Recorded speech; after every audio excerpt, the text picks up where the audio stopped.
Before the world knew William Bonin's name, he was known as the Freeway Killer in households across Southern California.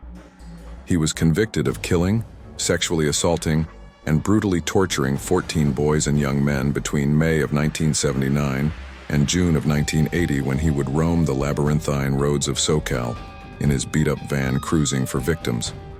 He is suspected of at least 15 additional murders, for which he was never charged. Born in 1947, Bonin grew up in Connecticut, the middle son of troubled parents. According to testimony from his mother, Bonin's violent and alcoholic father often beat her in front of the children and beat the boys when she wasn't around. His father was also a compulsive gambler, once gambling away their family home. Before he became known as the Freeway Killer and Freeway Strangler, Bonin served as an aerial gunner in the Vietnam War, earning medals of commendation for risking his life to save fellow wounded soldiers.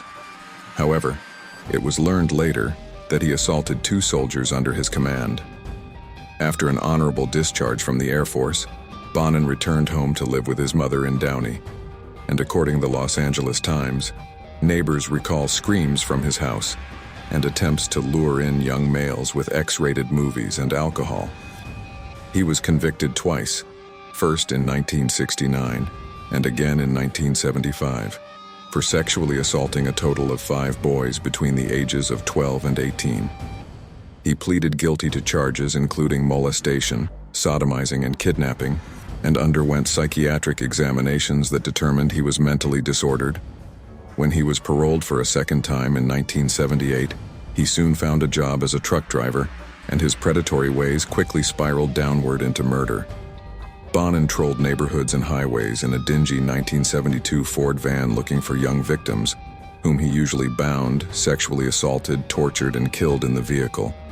Focusing on hitchhikers, schoolboys, and occasionally male prostitutes, his modus operandi was to lure them into his van and quickly overpower them, binding their hands and feet with wire cords or handcuffs. He bludgeoned his victims, often with a tire iron, around the head and genitals before raping, choking, and sometimes stabbing and torturing them. Several of his victims were strangled with their t-shirts. Their naked and half-clothed bodies were discarded alongside freeways, roads, and behind dumpsters. During his year-long killing spree between 1979 and 1980, Bonin managed to recruit 4 young men to help him at different times, according to the California Department of Corrections and Rehabilitation. Ultimately, one accomplice, William Pugh, proved to be Bonin's undoing. After an arrest on auto theft charges, Pugh confided to detectives that Bonin might be the Freeway Killer, according to the California Department of Corrections and Rehabilitation. Police put a surveillance team on Bonin, and they caught him sexually assaulting a 15-year-old boy in a parking lot on June 11, 1980. While in custody, Bonin confessed to murdering 21 boys but was only charged with the murders of 14 of them. After getting arrested, all his accomplices turned on him, agreeing to testify against Bonin to escape the death penalty. Bonin was sentenced to death in 1982 for 10 murders in Los Angeles and, a year later, earned a second death penalty for another 4 murders in Orange County. He was executed on February 23, 1996 at age 49 at San Quentin State Prison, and he was the first California inmate to die by lethal injection.